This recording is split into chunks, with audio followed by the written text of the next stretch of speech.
Hello everyone, study for you में आपका स्वागत है। आज हम देखेंगे यूरोपियों का आगमन, किस तरह से यूरोपियों का आगमन हुआ और क्या क्या उन्होंने भारत में किया और किन किन काल में आए थे। तो हम आज देखेंगे यूरोपियों का आगमन के बारे में। तो आइए बिना देरी के हम स्टार्ट करते हैं आज का क्लास। चैनल पर नए हैं तो चैनल को सब्सक्राइब, वीडियो को लाइक कीजिएगा। तो आइए हम स्टार्ट कर लेते हैं, अपना शुरू करते हैं क्लास। पुर्तगाली ईस्ट इंडिया कंपनी। तो पुर्तगाली ईस्ट इंडिया कंपनी की स्थापना वर्ष कब हुई थी? 1498 में हुआ था, जो इसी समय वास्को डी गामा भारत आए थे। ब्रिटिश ईस्ट इंडिया कंपनी 1600 में इसकी कंपनी की स्थापना हुई, तो ये भी हमारा सही है। डच ईस्ट इंडिया कंपनी 1602 में हुई इसकी स्थापना, ये भी राइट है। और फ्रेंच ईस्ट इंडिया कंपनी हमारा 1664 में हुआ है। तो हमारा चारों 1 2 3 4 मिलान है, तो ऑप्शन नंबर ए हो जाएगा हमारा करेक्ट आंसर। 1 2 3 4। नेक्स्ट क्वेश्चन भी क्या है, मुख्यालय का मिलान करना है। तो पुर्तगाली ईस्ट इंडिया कंपनी का मुख्यालय कहाँ था? तो गोवा था। ब्रिटिश ईस्ट इंडिया कंपनी का मुख्यालय कोलकाता था। डच ईस्ट इंडिया कंपनी का जो मुख्यालय था वो नेगपट्टनम था। और फ्रेंच ईस्ट इंडिया कंपनी का मुख्यालय पौंडीचेरी था। तो 1 2 3 4 हमारा मूल्यांकन हो जाएगा, जो कि ऑप्शन नंबर ए में है। 1 2 3 नहीं, बी में है, सॉरी। 1 2 3 4 बी है हमारा ऑप्शन नंबर, हो जाएगा राइट आंसर बी।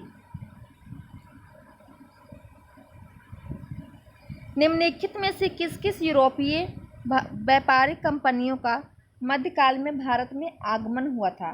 तो जो मध्यकाल में भारत में आए थे कंपनी यूरोपीय, वो थे कौन कौन से? पुर्तगाली भी आए थे, British, Dutch, Danish, French, Flanders और स्वीडन। यह सभी कंपनी भारत में मध्यकाल में आए थे। तो इसमें हमारा उपयुक्त में से सभी ऑप्शन नंबर डी हो जाएगा करेक्ट आंसर। वह पुर्तगाली कौन था जिसने गोवा पर अधिकार कर लिया? तो गोवा पर अधिकार करने वाला पुर्तगाली था Alfonso de Albuquerque. Option number B हो जाएगा हमारा करेक्ट आंसर। भारत में ईस्ट इंडिया कंपनी का पहला जनरल कौन था? तो भारत में ईस्ट इंडिया कंपनी का पहला गवर्नर जनरल था Warren Hasting. Option number C हो जाएगा करेक्ट आंसर। निम्नलिखित में से किस यूरोपियों ने भारत में सबसे पहले अपना व्यापार फैलाया और प्रभावित किया? तो इनमें से जो यूरोपियों में भारत में सबसे पहले अपना व्यापार फैलाए थे, तो 1498 में आए थे वास्को डी गामा, जो कि समुद्री रास्ते से है, और उन्होंने समुद्री रास्ते की खोज की, भारत की समुद्री रास्ते की। और पुर्तगाली सबसे पहले आए थे, तो पुर्तगालियों ने सबसे पहले भारत में अपना व्यापार फैलाया। तो ऑप्शन नंबर हमारा डी हो जाएगा पुर्तगाली right answer. Option number D correct answer हो जाएगा। वर्ष 1998 में वास्को डी गामा भारत कहाँ उतरे थे? तो वास्को डी गामा भारत उतरे थे कैलीकट में उतरे थे 1498 में वास्को डी गामा, और वहाँ के जो राजा जमोरिन थे उन्होंने स्वागत किया था। तो ऑप्शन नंबर हमारा बी हो जाएगा Calicut correct answer. Vasco D gamma कहाँ का रहने वाला था? तो वास्को डी गामा पुर्तगाल का रहने वाला था। ऑप्शन नंबर ए हो जाएगा करेक्ट आंसर। वह अंग्रेज जिसने सम्राट के दरबार में आकर भेंट किया था, सम्राट जहांगीर के दरबार में आकर भेंट किसने किया था? तो 1615 में थॉमस रो आए थे और इन्होंने जहांगीर के दरबार में भेंट किया था। तो ऑप्शन नंबर ए हो जाएगा sir Thomas Roe. Option number A correct answer हो जाएगा। गोवा, दमन और दीप का उपनिवेशीकरण मूलतः किया गया था। गोवा, दमन, दीप उपनिवेशीकरण किए थे पुर्तगालियों द्वारा। ऑप्शन नंबर डी पुर्तगालियों द्वारा हो जाएगा हमारा राइट आंसर। अल्बुकर्क ने गोवा को 1510 में किससे छीना? तो अल्बुकर्क ने गोवा को 1510 में छीना था बीजापुर के सुल्तान से। ऑप्शन नंबर बी हो जाएगा हमारा करेक्ट आंसर। और यही राजा जमोरिन था जो कि वास्को डी गामा को स्वागत करता है 1498 में। जब वास्को डी गामा भारत आता है, कैलीकट उतरता है, तो वहाँ के जो राजा थे जमोरिन, उन्होंने उनका स्वागत किया था।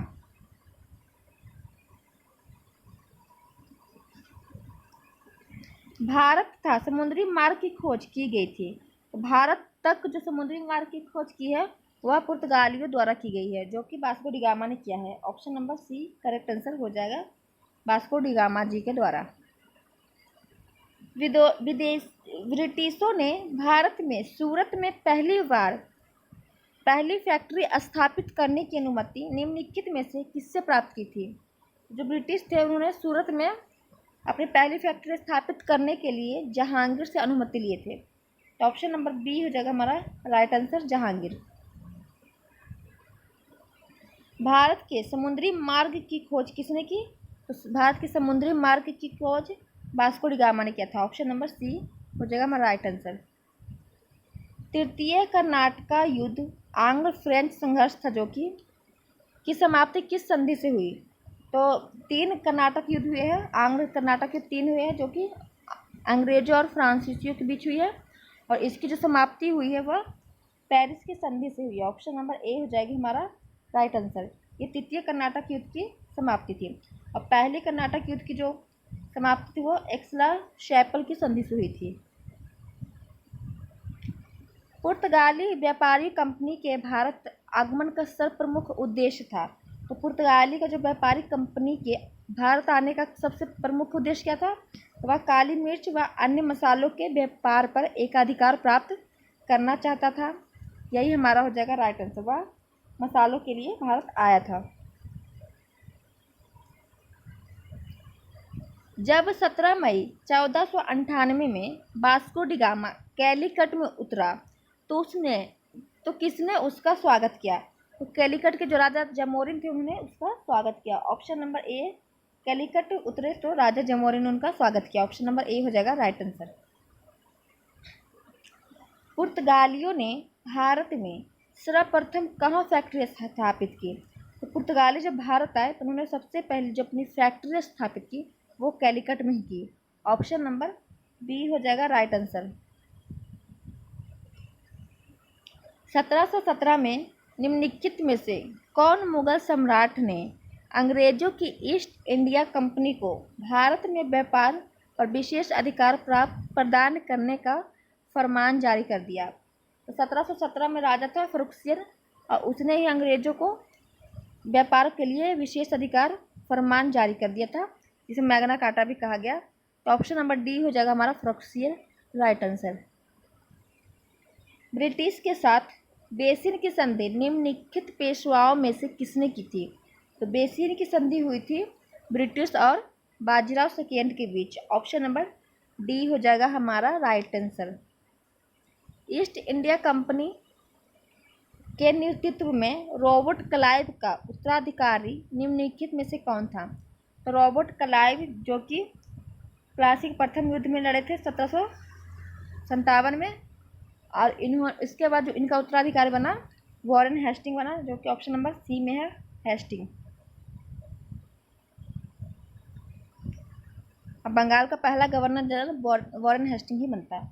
किस पुर्तगाली और जो विलियम बेंटिक है या भारत का पहला गवर्नर जनरल बनता है? किस पुर्तगाली गवर्नर ने नीले पानी की नीति अपनाई?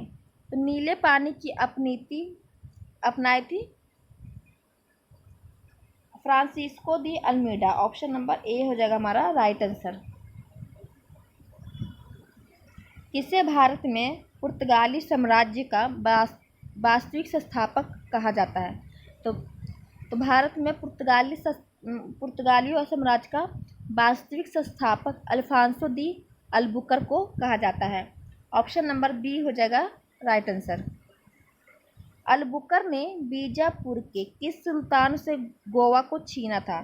तो बीजापुर के यूसुफ आदिल शाह से अल्बुकर ने गोवा छीन लिया था। ऑप्शन नंबर ए हो जाएगा करेक्ट आंसर।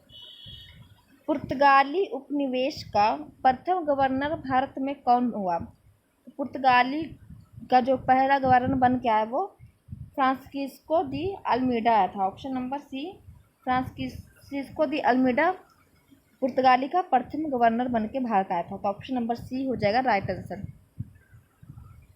निम्नलिखित में से किस अंग्रेज ने पुर्तगालियों को स्वैली के स्थान पर हराया था?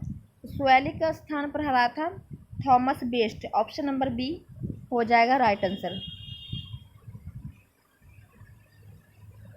निम्नलिखित में से प्रथम कर्नाटक युद्ध का कौन सा तत्कालीन कारण था? तो जो ऑस्ट्रिया की राजगद्दी की जंग थी वही प्रथम कर्नाटक युद्ध का तत्कालीन कारण था। ऑप्शन नंबर बी हो जाएगा राइट आंसर। किसे जहांगीर ने खान की उपाधि से सम्मानित किया? तो जहांगीर ने खान की उपाधि से सम्मानित किया था सर थॉमस रो को। ऑप्शन नंबर नहीं, खान की उपाधि से सम्मानित किया जहांगीर ने हॉकिंस को, जो कि 1510 में भारत आता है, 8 में आता है, और जहांगीर से हॉकिंस को खान की उपाधि से सम्मानित किया गया था। तो ऑप्शन नंबर ए हो जाएगा हमारा राइट आंसर। और सर थॉमस रो 1510 में आता है भारत। उस क्षेत्र की पहचान करें जहां से यूरोप वासियों को सर्वोच्च शोरा और अफीम प्राप्त हुआ। तो शोरा और अफीम सबसे ज़्यादा यूरोप वासियों को बिहार से प्राप्त होता था। ऑप्शन नंबर ए बिहार हो जाएगा राइट आंसर।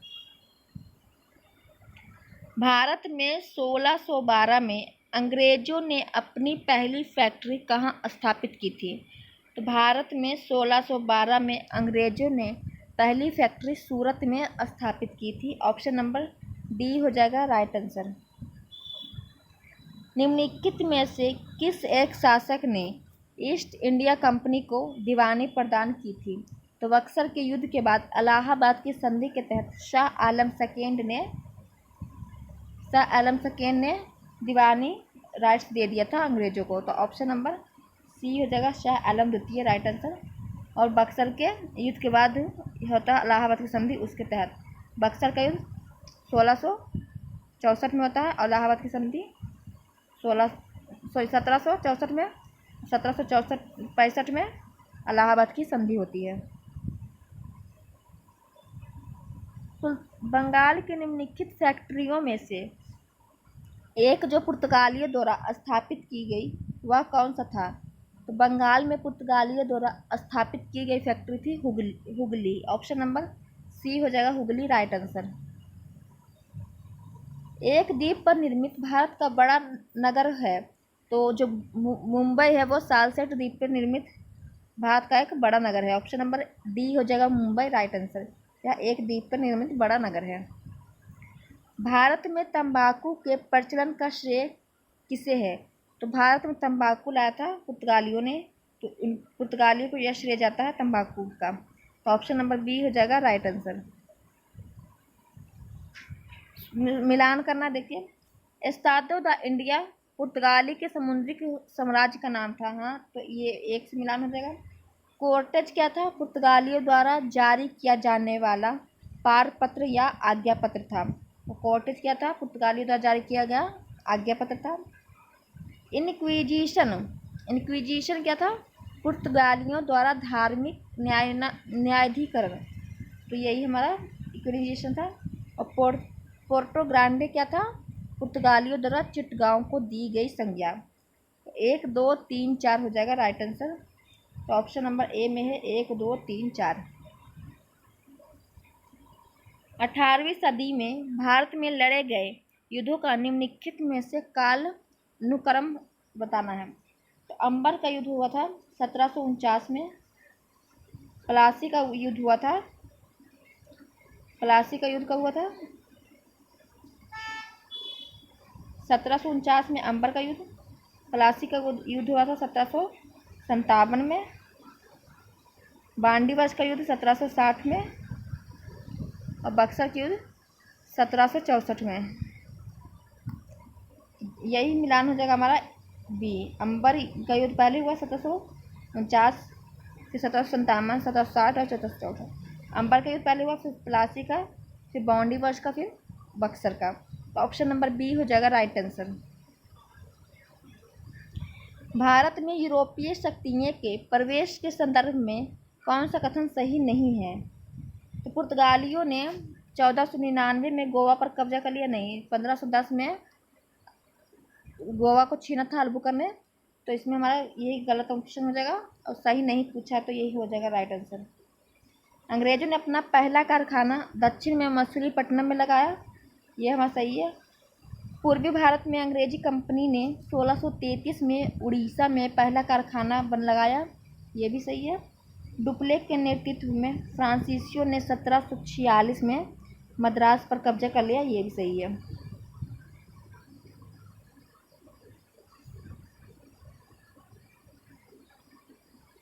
भारत में फ्रांसीसियों ने अपना सबसे पहला कारखाना निम्न स्थानों में से लगाया। तो फ्रांसीसियों ने सबसे पहले जो अपना कारखाना लगाया था वह लगाया था कहाँ? तो फ्रांसीसियों ने लगाया था सूरत में। ऑप्शन नंबर ए हो जाएगा राइट आंसर। भारत में पहली मुद्रण मशीन जो कि प्रिंटिंग प्रेस है की स्थापना किसने की थी? तो यह की थी पुर्तगालियों ने। ऑप्शन नंबर ए पुर्तगाली हो जाएगा राइट आंसर। पुर्तगालियों द्वारा ही प्रिंटिंग प्रेस की स्थापना भारत में की गई है। यूरोपीय व्यापारिक कंपनियों के कारखाने होते थे। तो यूरोपीय व्यापारिक कंपनियों के जो कारखाने होते थे उसमें भंडार गृह एवं उत्पादन केंद्र दोनों होते थे। तो ऑप्शन नंबर सी हो जाएगा राइट आंसर। पुर्तगाली उपनिवेशों गोवा, दमन और दीव को किस वर्ष जन आंदोलन के दौर पर भारत सरकार ने भारतीय गणराज्य में विलय किया? तो 1761 में।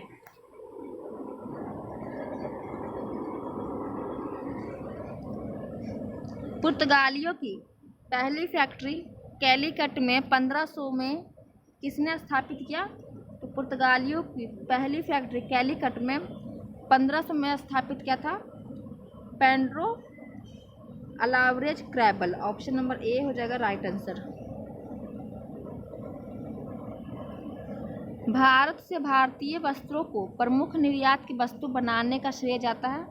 तो भारत से भारतीय वस्त्रों का प्रमुख निर्यात की वस्तु बनाने का श्रेय जाता है फ्रांसीसियों को। ऑप्शन नंबर सी हो जाएगा राइट आंसर। डचों को भारतीय व्यापार से अलग करने में कौन सफल रहा? तो डचों को भारतीय व्यापार से अलग करने में अंग्रेज सफल रहे। ऑप्शन नंबर सी हो जाएगा राइट आंसर।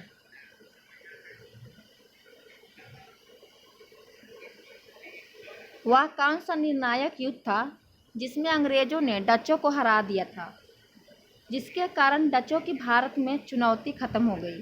तो वेदरा के युद्ध में अंग्रेजों ने डचों को हरा दिया था। तो ऑप्शन नंबर ए हो जाएगा राइट आंसर। वेदरा का युद्ध 1759 में हुआ था। डचों ने अपनी पहली फैक्ट्री 1605 में कहाँ स्थापित की थी? तो डचों ने अपनी पहली फैक्ट्री 1605 में मछलीपट्टनम में स्थापित की थी। ऑप्शन नंबर सी हो जाएगा मछलीपट्टनम राइट आंसर। सीकरी तथा आगरा पहुंचने वाला पहला अंग्रेज व्यापारी कौन था? तो सीकरी और आगरा पहुंचने वाला पहला अंग्रेज व्यापारी रॉल्फ फिच था। ऑप्शन नंबर ए हो जाएगा right answer. British east India company का गठन किया गया। ब्रिटिश ईस्ट इंडिया कंपनी का गठन मर्चेंट एंड वेंचर्स सहायक व्यापारियों जो कि के नाम से जाने जाने वाले लंदन के कुछ व्यापारियों ने किया था। तो यही हमारा हो जाएगा ए राइट आंसर।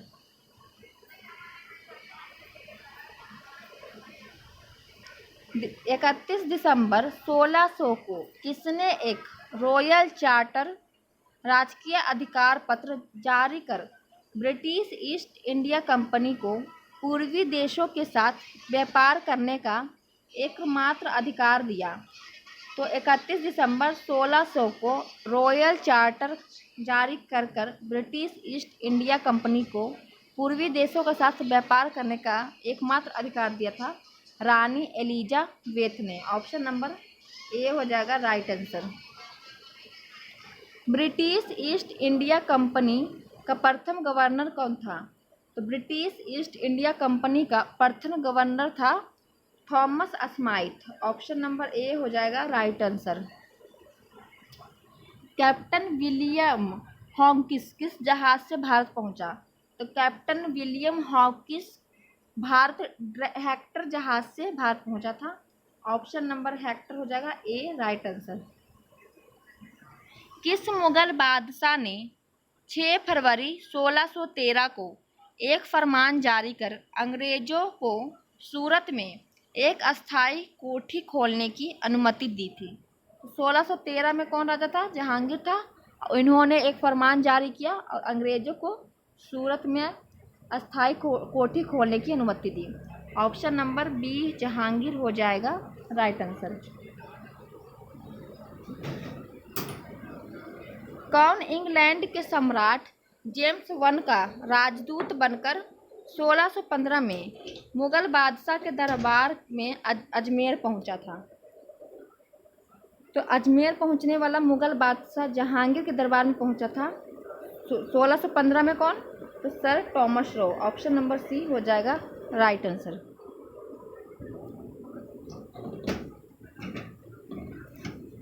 नेक्स्ट हमारा है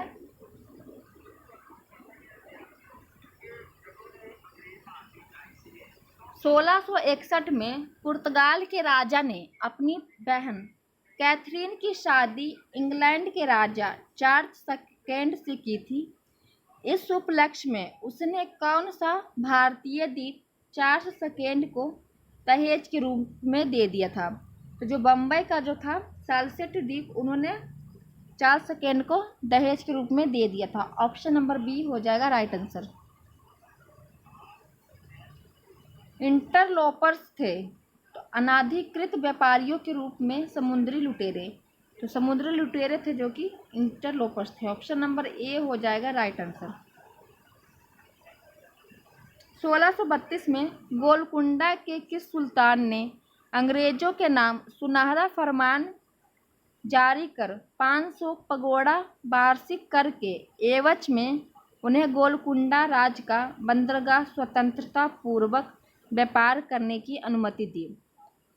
तो 1632 में गोलकुंडा का सुल्तान था, उन्होंने सुनहरा फरमान जारी किया और 500 पगोड़ा में गोलकुंडा राज्य के बंदरगाह को स्वतंत्रता पूर्व व्यापार करने की अनुमति दे दी थी Abdullah Qutub Shah. Option number A हो जाएगा अब्दुल्ला कुतुब शाह राइट आंसर।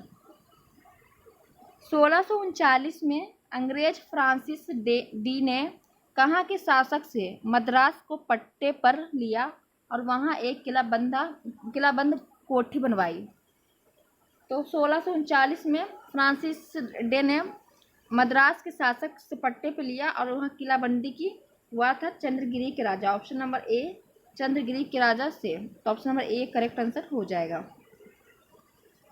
अंग्रेजों ने पूर्वी भारत पहली बार उड़ीसा में महानदी के मुहाने पर हरिहरपुर, बालासोर एवं पिपली में फैक्ट्रियां स्थापित कब की गई थी?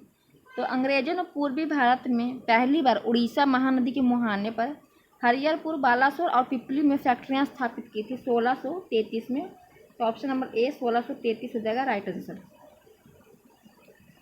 शाहजहां के पुत्र एवं बंगाल के तत्कालीन सूबेदार शाह सूजा से ब्रिटिश कंपनी को निशान शहजादों द्वारा जारी आदेश पत्र कब प्राप्त हुआ, जिसमें कंपनी को 3000 रुपये वार्षिक कर के बदले में व्यापार का विशेष अधिकार मिल गया? तो 1951 ईस्वी में। ऑप्शन नंबर ए हो जाएगा राइट आंसर। 1951 में जो शाहजहां का बेटा था, उस समय बंगाल का सूबेदार था शाह सूजा, उन्होंने ब्रिटिश को 3000 वार्षिक कर के बदले व्यापार करने का एक विशेष अधिकार आदेश पत्र जारी कर दिया था। किसने 1680 में फरमान जारी कर अंग्रेजों पर चुंगी की दर 2% से बढ़ाकर 3.5% कर दिया? 1680 में किसका शासन था? औरंगजेब का था और उसी ने फरमान जारी कर अंग्रेजों पर चुंगी की दर 2 से बढ़ा के 3.5% कर दिया। तो ऑप्शन नंबर सी औरंगजेब हो जाएगा राइट आंसर। किस बादशाह के आदेश पर मुगल सेना ने 1686 में, वह 80 की बात थी या 86, तो इस समय भी कौन राजा होगा? मुगल सेना ने 1686 में हुगली पर आक्रमण कर अंग्रेजों को निकाल बाहर फेंका? तो 1686 औरंगजेब का समय था और यही मुगल राजा थे जिन्होंने सेना को आदेश देकर हुगली पर अंग्रेजों को निकालकर बाहर फेंक दिया, क्योंकि वहाँ पे लोग डकैती चोरी करते थे। तो ऑप्शन नंबर ए हो जाएगा राइट आंसर।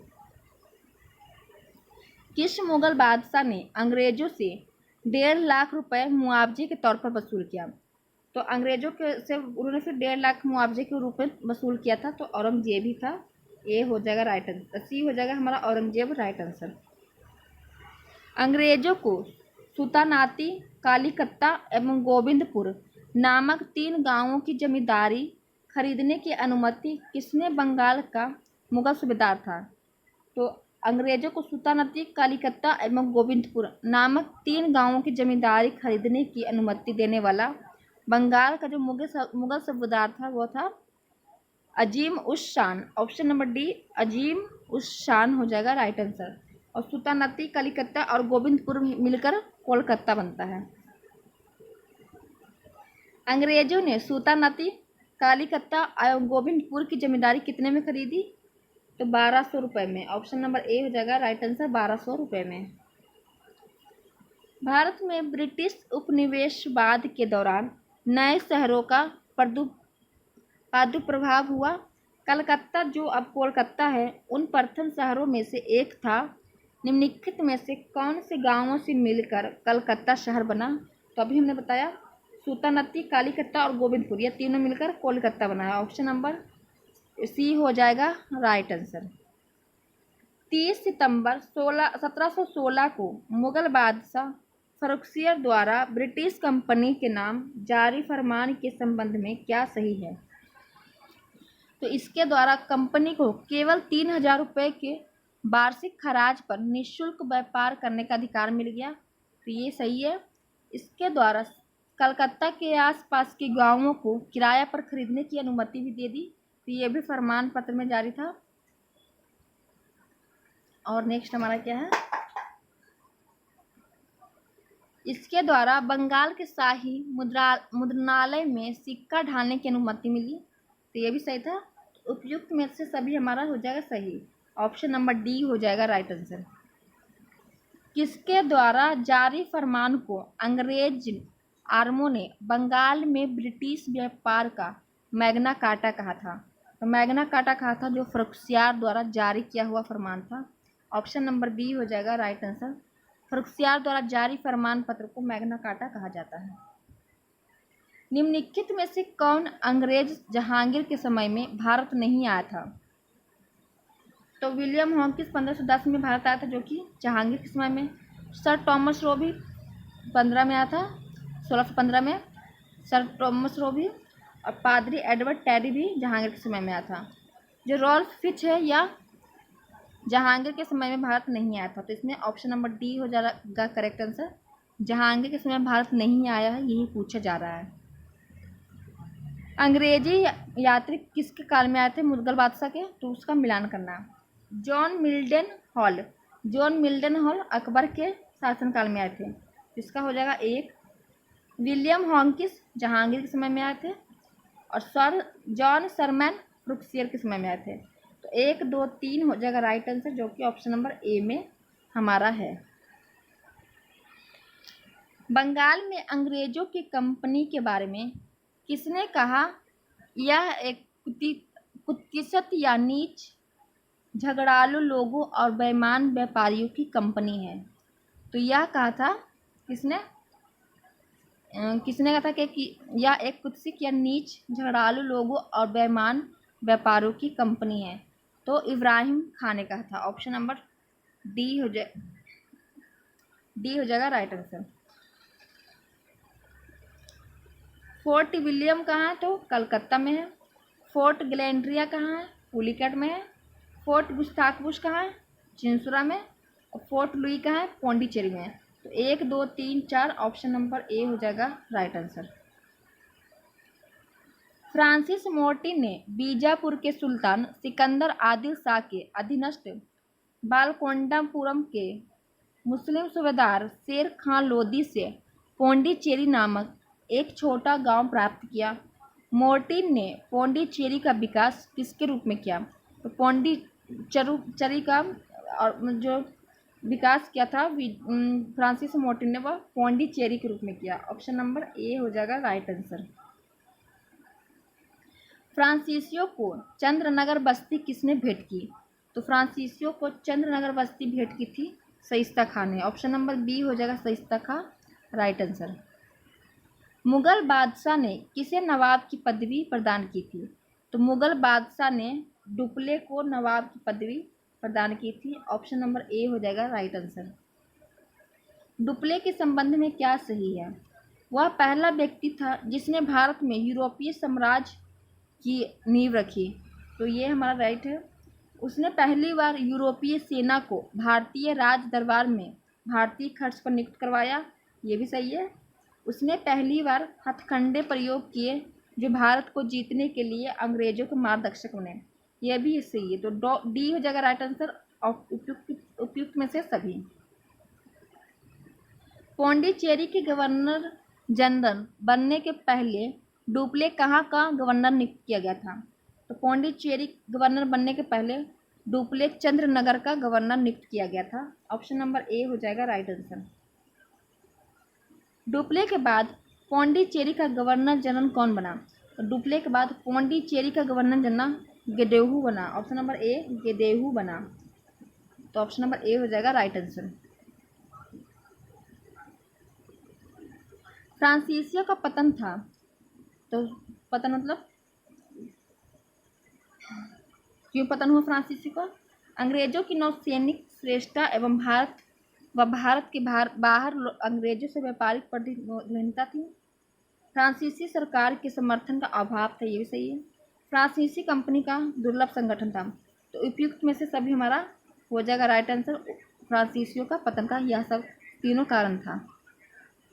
निम्नलिखित में से कौन सा युद्ध निर्णायक युद्ध था जिसमें फ्रांसीसी हार गए और अंग्रेज की सर्वोच्चता स्थापित हो गई? तो वांडीबर्ग का युद्ध निर्णायक युद्ध था जिसमें फ्रांसीसी लोग हार गए और अंग्रेजी जीत गए। वांडीबर्ग की युद्ध 1760 में। ऑप्शन नंबर ए हो जाएगा राइट आंसर। कौन सा युद्ध यूरोपीय आंग्ल फ्रांसीसी युद्ध का विस्तार नहीं था? तो विस्तार द्वितीय कर्नाटक युद्ध था जो कि आंग्ल व फ्रांसी युद्ध का विस्तार नहीं था। ऑप्शन नंबर बी हो जाएगा करेक्ट आंसर। प्रथम कर्नाटक युद्ध की समाप्ति किस संधि से हुई? तो प्रथम युद्ध कर्नाटक युद्ध की समाप्ति एला शेपल की संधि से हुई। ऑप्शन नंबर ए हो जाएगा राइट आंसर। तीन कर्नाटक युद्ध हुए थे, तो पहला एला शेपल की संधि, दूसरा अनिर्णायक था और तीसरा पेरिस की संधि हुई थी। गेदेहू की संधि या पौंडीचेरी की संधि कौन सा युद्ध समाप्त हुआ? तो दूसरी कर्नाटक युद्ध थी वो गेदेहू की संधि या पौंडीचेरी की संधि से समाप्त हुआ। ऑप्शन नंबर बी हो जाएगा राइट आंसर। बॉन्डीवाश के युद्ध में अंग्रेजों का नेतृत्व किसने किया था? तो बॉन्डीवाश के युद्ध में अंग्रेजों का नेतृत्व किया था सर आयरकुट ने। ऑप्शन नंबर ए हो जाएगा करेक्ट आंसर। कर्नाटक का तृतीय युद्ध किस संधि के फलस्वरूप समाप्त हुआ? तो कर्नाटक का तृतीय युद्ध पेरिस की संधि से समाप्त हुआ। ऑप्शन नंबर सी हो जाएगा करेक्ट आंसर। फ्रांस की सरकार ने किस वर्ष भारत स्थित फ्रांसीसी बस्तियों का अधिकार भारत सरकार को सौंप दिया? तो भारत सरकार को फ्रांस सरकार ने फ्रांसीसी बस्ती 1954 में सौंपा था। ऑप्शन नंबर बी हो जाएगा राइट आंसर। और गोवा को सौंपा था 1961 में। इतिहासकार मैकेले के अनुसार वह पहला व्यक्ति कौन था जिसने पहली बार अनुभव किया कि मुगल साम्राज्य के खंडहरों पर एक यूरोपीय साम्राज्य बनाया जा सकता है? तो यह डुप्ले के बारे में कहा गया। ऑप्शन नंबर ए हो जाएगा राइट आंसर। निम्न यूरोपीय शक्तियों ने भारतीय व्यापार में समय समय पर प्रवेश किया। तो पहले आए थे पुर्तगाली 1498 में, फ्रांसीसी आए थे 1664 में, डच आए थे 1600 में, अंग्रेज आए थे 1602 में। तो इसमें हमारा कौन सा पहले होगा? पहले हो जाएगा पुर्तगाल। ऑप्शन नंबर पहले 4 होना चाहिए, तो 4 फिर होगा। उसके बाद कौन आया? डच। 4 1 अंग्रेज दिया है, फिर 2 3। प्रवेश में पहले अंग्रेज ने किया था, तो पुर्तगाल, अंग्रेज, डच और फ्रांसीसी। सबसे लास्ट फ्रांसीसी आते पहले, पुर्तगाल। ऑप्शन नंबर बी हो जाएगा राइट आंसर। इसका आंसर आई थिंक गलत है, आप देख लीजिएगा इसका। क्योंकि डच पहले आए थे। निम्नलिखित यूरोपियों में से कौन सा एक स्वतंत्रता पूर्व भारत में व्यापारिक रूप में सबसे अंत में आया? तो सबसे अंत में 1664 में फ्रांसीसी आए थे। तो ऑप्शन नंबर सी हो जाएगा करेक्ट आंसर। भारत का बादशाह उस समय कौन था जब ब्रिटेन की ईस्ट इंडिया कंपनी स्थापना हुई थी? तो ब्रिटेन में ईस्ट इंडिया कंपनी की स्थापना 1600 में हुई थी और उस समय जो था भारत का बादशाह था 1600 में कौन? अकबर था। ऑप्शन नंबर सी हो जाएगा करेक्ट आंसर। 17वीं शताब्दी के दौरान दक्षिण भारत में यूरोपीय व्यापारिक कंपनियों की सफल के लिए निम्नलिखित में से कौन सा कारण था? तो दक्षिण में मुगल उतनी तादाद में नहीं थी जितनी उत्तर में थी, ये भी हमारा कारण एक था सही। विजयनगर राज्य 16वीं शताब्दी के अंत में उखाड़ फेंका गया, ये भी सही है। और दक्षिण में अनेक छोटे और कमजोर राज्य थे, तो तीनों हो जाएगा। तो 1 2 3 हमारा ऑप्शन नंबर ए में है, राइट आंसर हो जाएगा। 15 अगस्त 1947 के बाद भी भारत का कौन सा भाग पुर्तगाल के अधीन रहा? पुर्तगाल के अधीन गोवा रहा, जो कि 1661 में भारत सरकार को लौटाया गया। ऑप्शन नंबर ए हो जाएगा करेक्ट आंसर। पौंडीचेरी, जो वर्तमान में पौंडीचेरी है, के संदर्भ में निम्नलिखित कथनों पर विचार कीजिए। तो पौंडीचेरी पर कब्जा करने वाला पहली यूरोपीय शक्ति फ्रांसीसी थी, ये हमारा सही है, इसे सही पूछा। पौंडीचेरी पर कब्जा करने वाली दूसरी शक्ति पुर्तगाली थी नहीं, दूसरी शक्ति पुर्तगाली नहीं थी, अंग्रेजी थी। अंग्रेजों ने कभी पौंडीचेरी पर कब्जा नहीं किया, ये भी गलत है। तो केवल ए हो जाएगा हमारा राइट आंसर। लंदन में ब्रिटिश ईस्ट इंडिया कंपनी के गठन के समय भारत का निम्नलिखित में से कौन बादशाह था? तो लंदन में ब्रिटिश ईस्ट इंडिया कंपनी 1600 में स्थापित हुई और उस समय भारत का बादशाह था अकबर। ऑप्शन नंबर ए हो जाएगा राइट आंसर। बोंडीवाश का युद्ध 1760 में हुआ, तो इसमें क्या हुआ था? ब्रिटिश ने फ्रेंच को हराया था, फ्रांसीसियों को।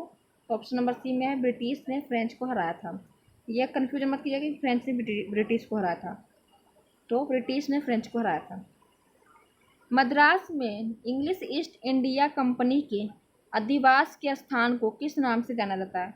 तो मद्रास में ईस्ट इंडिया कंपनी के अधिवास के नाम फोर्ट सेंट जॉर्ज के नाम से जाना जाता है। ऑप्शन नंबर बी हो जाएगा राइट आंसर। तो हमने 95 क्वेश्चन कंप्लीट कर लिया यूरोपीय शक्ति से, और इससे ज़्यादा कुछ नहीं पूछेगा यूरोपीय शक्तिकार में, यूरोपीय के आगमन से रिलेटेड क्वेश्चन। वीडियो कैसा लगा कमेंट करके बताइएगा। चैनल पर नया तो सब्सक्राइब, वीडियो को लाइक और शेयर कीजिएगा। Thank you so much guys.